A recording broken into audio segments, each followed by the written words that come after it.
અહેમદાબાદ મિત્ર ન્યૂઝની ટોપ 10 ખબરોમાં આપનું હાર્દિક સ્વાગત છે.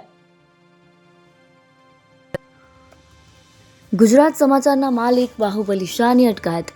છેલ્લા 2 દિવસથી અમદાવાદમાં સ્થિત ગુજરાત સમાચાર ગ્રુપ અને તેની સંસ્થા જીએસટીવી પર ઈડી અને આયકર વિભાગના દરોડાની તપાસ ચાલી રહી છે. હાલની માહિતી અનુસાર અને દરોડાની તપાસની કાર્યવાહી બાદ ગુજરાત સમાચાર ગ્રુપના માલિક બાહુબલી શાહની અટકાયત કરવામાં આવી હતી. ખુલ્લી જીપમાં સીએમની તિરંગા યાત્રા. જમ્મુ કાશ્મીરના પહલગામમાં આતંકવાદી હુમલાની ઘટના બાદ ભારત દ્વારા પાકિસ્તાનમાં રહેલા આતંકીઓના અડ્ડાને ભારતીય સૈન્ય દ્વારા નાશ કરી દેવાયો હતો. દેશની સેનાના શૌર્ય પ્રદર્શનની શૂરવીરતા અને દેશના સ્વાભિમાનના સન્માનમાં રાજ્યના વિવિધ શહેરોમાં તિરંગા યાત્રા યોજવામાં આવી રહી છે. 17 મે શનિવારના રોજ ભૂપેન્દ્ર પટેલ ઘાટલોડે વિધાનસભામાં તિરંગા યાત્રાનું આયોજન કરવામાં આવ્યું હતું.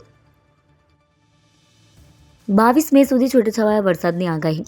ગુજરાતમાં હવામાન વિભાગે આગામી 22 મે સુધી રાજ્યમાં છૂટાછવાયા વરસાદની આગાહી કરી છે. સૌરાષ્ટ્રના 3 અને દક્ષિણ મધ્ય ગુજરાતના 10 જિલ્લા મળી 13 જિલ્લામાં છૂટાછવાયા વરસાદની આગાહી કરવામાં આવી છે. અન્ય જિલ્લામાં ગરમીની વાત કરીએ તો અમદાવાદ, રાજકોટ, ભાવનગર અને ડીસામાં તાપમાનનો પારો 40 ડિગ્રી પહોંચવાની શક્યતા છે.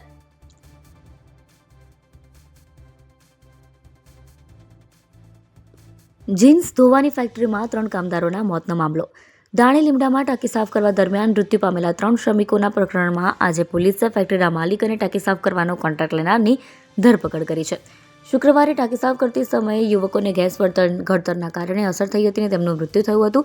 આ સંદર્ભમાં પોલીસે ગુનો નોંધ્યો હતો, જેમાં ટાંકીમાં સોલિડ વેસ્ટ હોવાનું પ્રાથમિક રીતે જાણવા મળ્યું.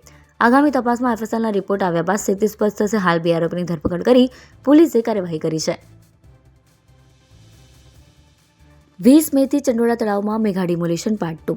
અમદાવાદમાં ચંડોળા તળાવમાં મેગા ડિમોલેશનનો બીજો તબક્કો 20 મેના રોજ શરૂ કરવામાં આવશે. મ્યુનિસિપલ કોર્પોરેશન દ્વારા તમામ ઝોનની એસ્ટેટ ટીમ સાથે ફરી એકવાર મેગા ડિમોલેશન શરૂ કરવામાં આવશે.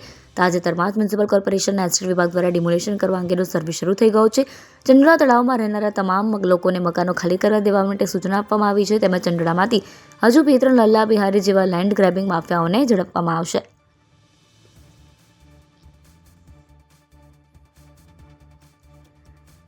વેજલપુરમાંથી 7 લાખના એમડી ડ્રગ્સ સાથે 3 પેડલર ઝડપાયા. શહેરમાં ડ્રગ્સનું ચલણ ચિંતાજનક રીતે વધી રહ્યું છે, ત્યારે સ્ટેટ મોનિટરિંગ સેલની ટીમે વેજલપુર જોહાપુર 4 રસ્તા યુનિક એપાર્ટમેન્ટ પાસેથી એમડી ડ્રગ્સનો જથ્થો લઈને ફરી રહેલા 3 પેડલરને ઝડપી લીધા.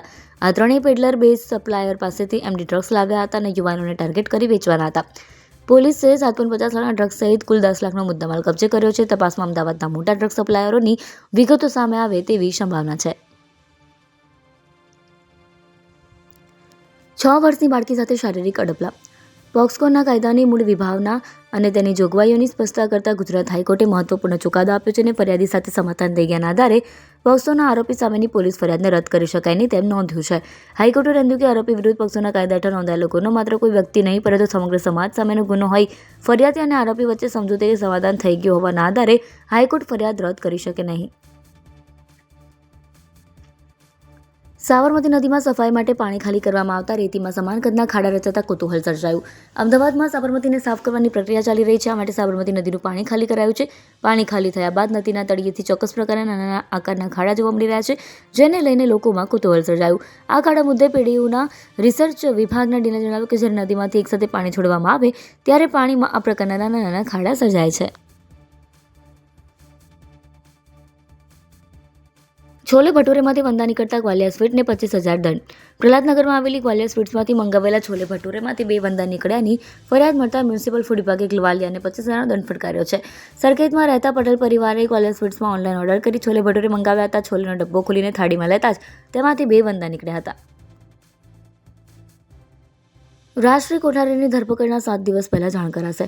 અમદાવાદની ખ્યાતિ મલ્ટી સ્પેશિયાલિટી હોસ્પિટલમાં 2 દર્દીઓના મૃત્યુ સંદર્ભે સરકારે નિમેલી ડોક્ટરોની તપાસ કમિટી અહેવાલ આપ્યો હતો કે દર્દીઓને જરૂર ન હોવા છતાં તેમની એન્જિયોપ્લાસ્ટી કરવામાં આવી હતી, જેમાં ડોક્ટર પેનલે વસ્ત્રાપુર પોલીસ મથકે ફરિયાદ નોંધાવી હતી. આ ઉપરાંત જે 2 દર્દીઓ મૃત્યુ પામ્યા હતા તેમના સગાઓએ પણ વસ્ત્રાપુર પોલીસ મથકે ફરિયાદ નોંધાવી હતી.